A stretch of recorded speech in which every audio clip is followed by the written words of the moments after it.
नमस्कार दोस्तों, स्वागत है आपका एजुकेशन विद हेमंत में। मैं आपका दोस्त और होस्ट हेमंत उपाध्याय।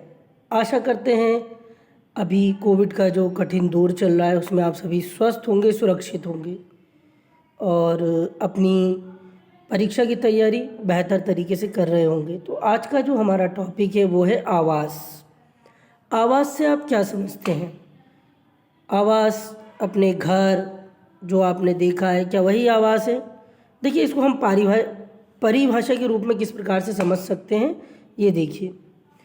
आवास क्या है? किसी जीव जंतु का वह परिवेश जिसमें वह रहता है आवास कहलाता है। आवास का शाब्दिक अर्थ होता है बास। बास यानी क्या होता है?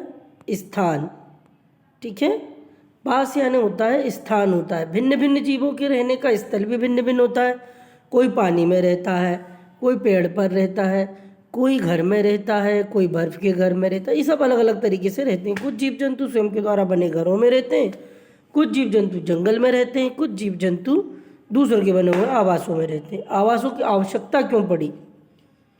हम घर में क्यों रहते हैं? मौसम से बचने के लिए रहते हैं ना। मौसम में बारिश, सर्दी, गर्मी से बचने के लिए रहते हैं, बाहरी आक्रमण से बचने के लिए रहते हैं।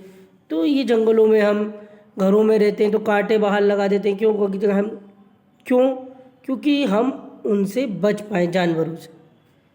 तो यही सब के कारण ये आवश्यकता हमें किसकी पड़ती है? आवास की। अब आवास की जो आवश्यकता है उसको हम समझ सकते हैं सभी प्रकार के जीवों को जीवन यापन या रहने के लिए आवास की आवश्यकता होती है। प्रत्येक जीव अपनी सुरक्षा तथा भरण पोषण के लिए वहाँ रहता है, आवास कहलाता है। सभी जीव जंतुओं की सुरक्षा के लिए कुछ न कुछ उपाय करते हैं। प्रत्येक जीव ऐसे स्थान पर रहना पसंद करता है जहाँ वे स्वतंत्रतापूर्वक रह सकता है, जहाँ उन्हें पर्याप्त मात्रा में भोजन मिल सके, ऐसी जगह अपना आवास का निर्माण करता है ना। अब आगे हम बढ़ते हैं। प्रत्येक जीव के रहने और उसके आवास का प्रकार वातावरण में वह जिस पर रहता है उस पर निर्भर करता है। जैसे आप समझने के लिए देखें तो मछली पानी में रहती है, हाथी जंगल में रहता है और अपने आवास का निर्माण करते हैं। ठीक है। अब आवास के प्रकार यदि हम देखें तो मुख्यतः दो प्रकार के होते हैं, स्थलीय आवास और जलीय आवास। पहले हम स्थलीय आवासों के बारे में पढ़ेंगे। ठीक है। स्थलीय आवास क्या है? इस प्रकार के आवासों से तात्पर्य उन आवासों से है जो स्थानीय भूमि पर रहते हैं। इन्हें स्थानों के आधार पर विभिन्न आवासों में बांटा गया है जो निम्नानुसार है। ठीक है। पहला क्या है? घासीय स्थल। पहला है घासीय स्थल। यहाँ के स्थानों में वृक्ष बड़े एवं घने होते हैं। इन स्थानों पर मौसम आते जाते रहते हैं। सामान्यतः मौसम क्या होता है? घासीय स्थानों पर आते जाते रहते हैं, कोई एक मौसम नहीं रहता। गर्मी में बहुत गर्मी रहती है, ठंडी में ठंडी हवाएं भी यहाँ पर प्रवाहित रहती हैं। ठीक है। दूसरा आता है पर्वतीय स्थल। ये जो चैप्टर है ये बहुत ही इम्पोर्टेंट है, इसको आप ध्यान से देखें ताकि आपको बेहतर ये समझ में आ पाए। चलिए अब हम दूसरा बताते हैं, पर्वतीय स्थल। पर्वतीय स्थल इन क्षेत्रों में वृक्ष घने होते हैं जिनकी शाखाएं कैसी होती हैं? शंक्वाकार होती हैं। ये क्वेश्चन आता है कि किस क्षेत्र में या स्थल में पौधे शंक्वाकार होते हैं? तो किस में होते हैं? पर्वतीय स्थल में। क्यों होते हैं? क्योंकि यहाँ पर हिमपात बहुत अधिक होता है। शंक्वाकार होते हैं तो बर्फ़ नीचे निकल जाता है ना, और हवाएं तेज गति से चलती हैं तो वो उसको क्रॉस करती हैं, काट देती हैं हवा को। इस वजह से अनुकूलन जो बोलते हैं ना, वो वहाँ के जीव जंतुओं ने, पौधों ने, सभी ने अपना लिया है। ठीक है। और पर्वतीय या ठंडे प्रदेश में रहने वाले जंतुओं की चमड़ी कैसी होती है? मोटी होती है। पर्वतीय क्षेत्रों में जो जीव पाए जाते हैं उनके खुर कैसे होते हैं? मजबूत और मोटे होते हैं। क्यों होते हैं? ताकि वो ढलानें जो होती हैं उन पर अपना ग्रिप बना सकें, तेज गति से दौड़ सकें। इसी कारण से वह मोटे होते हैं, उनके खुर और मजबूत होते हैं ना। अब आगे हम बढ़ते हैं। ठीक है। आगे देखिए, मरुस्थलीय। मरुस्थलीय यानी रेतीले। मरुस्थलीय यानी रेतीले प्रदेशों की जलवायु अत्यधिक गर्म एवं अत्यधिक ठंडी या शुष्क होती है। यहाँ वर्षा कैसी होती है? अल्पकाल के लिए होती है। रेतीले प्रदेशों में वर्षा क्या होती है? अल्पकाल यानी कम होती है, कम समय के लिए। मरुस्थलीय पौधे एवं जीवों को बहुत ही कम जल की आवश्यकता होती है। ऊँट का आपने सुना होगा, है ना, काफ़ी कम पानी में अपना गुजारा कर लेता है। कैक्टस आपने देखा, ये सब मरुस्थलीय पौधे हैं और वो मरुस्थलीय जीव हैं, है ना। मरुस्थलीय क्षेत्र के जीव दिन में अत्यधिक गर्मी होने के कारण कहाँ रहते हैं? भूमि के नीचे रहना पसंद करते हैं। ठीक है, आगे हम बढ़ते हैं। वन स्थल। वन स्थल क्या है?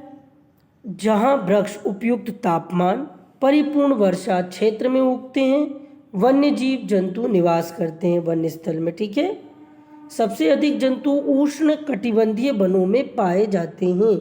ये एक क्वेश्चन बनता है, इसको ध्यान रखिएगा। सबसे अधिक जंतु कहाँ पाए जाते हैं? उष्ण कटिबंधीय वनों में पाए जाते हैं। अब वन है, वन भी अलग अलग मौसम, अलग अलग परिवेश के अनुसार अलग अलग प्रकार के होते हैं। तो अब हम इनको समझते हैं। ठीक है, पहला क्या है? आप इस तालिका को जरूर देखिएगा ध्यान से। पहला है उष्ण कटिबंधीय सदाबहार वन। इन वनों को क्या कहा जाता है? उष्ण कटिबंधीय वर्षा वन भी इन्हें कहते हैं। ये घने वन भूमध्य रेखा और उष्ण कटिबंधीय क्षेत्रों में पाए जाते हैं या प्रदेशों में पाए जाते हैं। दूसरा आता है उष्ण कटिबंधीय पर्णपाती वन। उष्ण कटिबंधीय पर्णपाती वन मानसूनी वन होते हैं, है ना। इनमें पतझड़ भी होता है। पर्णपाती यानी क्या? पतझड़। गर्मी के दिनों में इनके पत्ते खिर जाते हैं, बारिश आते ही ये वापस हरे हो जाते हैं, है ना। तो इनको मानसूनी वन बोलते हैं। यह भारत, उत्तरी ऑस्ट्रेलिया, मध्य अमेरिका के बड़े क्षेत्रों में पाए जाते हैं। अगला आता है शीतोष्ण सदाबहार वन। शीतोष्ण सदाबहार वन मध्य अक्षांश के प्रदेशों में पाए जाते हैं। चौथा है हमारा शीतोष्ण पर्णपाती वन। शीतोष्ण पर्णपाती वन अक्षांश की ओर, उच्च अक्षांश की ओर बढ़ने पर मिलते हैं। ठीक है, अगला हमारा है शंकुधारी वन। ये उत्तरी गोलार्ध के उच्च अक्षांश में भव्य शंकुधारी वन पाए जाते हैं। इन्हें क्या कहा जाता है? टेंगा भी कहा जाता है। याद रखना इस चीज़ को, ठीक है, बहुत ही इंपॉर्टेंट है। किन्हें टेंगा कहा जाता है? शंकुधारी वन को क्या कहा जाता है? टेंगा भी कहा जाता है। अब हम आगे बढ़ते हैं। जलीय जीव। जलीय आवासों को यदि हमें समझना है तो इस प्रकार के आवासों से तात्पर्य उन जीवों के आवासों से है जो जल में रहते हैं, जिन्हें स्थानों के आधार पर विभिन्न भागों में बांटा गया है, जो निम्नानुसार है। ठीक है, अब जो निम्नानुसार है इसको हम पढ़ सकते हैं। देखिए, इसमें समुद्र, तालाब, झील, नदी आदि सम्मिलित हैं। इसके अंतर्गत कुछ विशिष्ट जीव सम्मिलित किए जाते हैं जो जल में रहते हैं।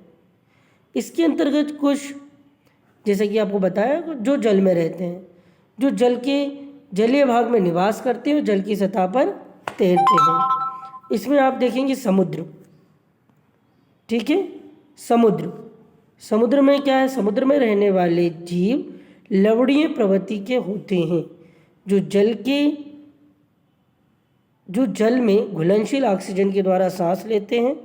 और इसमें रहने वाले जीवों की शारीरिक संरचना कैसी होती है? रेखीय होती है ना, ये ताकि वो जल के अंदर तेजी से गति कर सकें, इसलिए।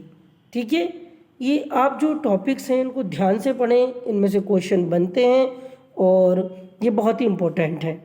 ठीक है, और आप इसकी PDF भी प्राप्त कर सकते हैं, जो कि मैं डिस्क्रिप्शन में लिंक डाल दूंगा। आप हमारे टेलीग्राम ग्रुप में जाकर जो है PDF प्राप्त कर सकते हैं। ठीक है, तो चलिए आगे बढ़ते हैं। PDF हमारी बिल्कुल निःशुल्क रहेगी, उसका कोई चार्ज नहीं रहेगा। अगला है तालाब एवं झीलें। ठीक है, तालाब एवं झीलों में रहने वाले पौधों की जड़ें जमीन में स्थिर रहती, गहराई में, काय में स्थिर रहती? जमीन में। ठीक है, इनका तना लंबा, खोखला एवं हल्का होता है, जिससे यह पोषक तत्वों का अवशोषण करते हैं।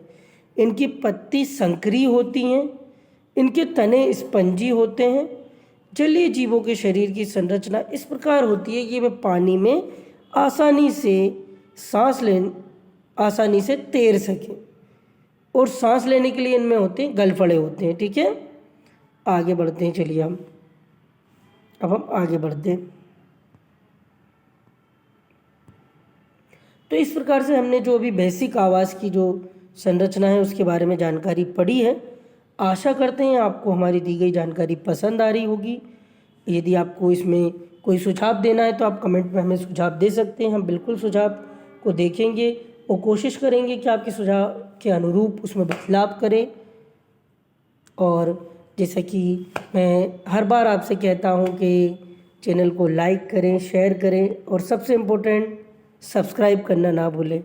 अभी क्या है, वीडियोस भी हमारा जो है वो व्यूज़ कम आ रहे हैं, लेकिन जो आ रहे हैं वो हमारे व्यू देख तो रहे हैं लेकिन उसको सब्सक्राइब नहीं कर रहे हैं। तो प्लीज़ सब्सक्राइब करना ना भूलें।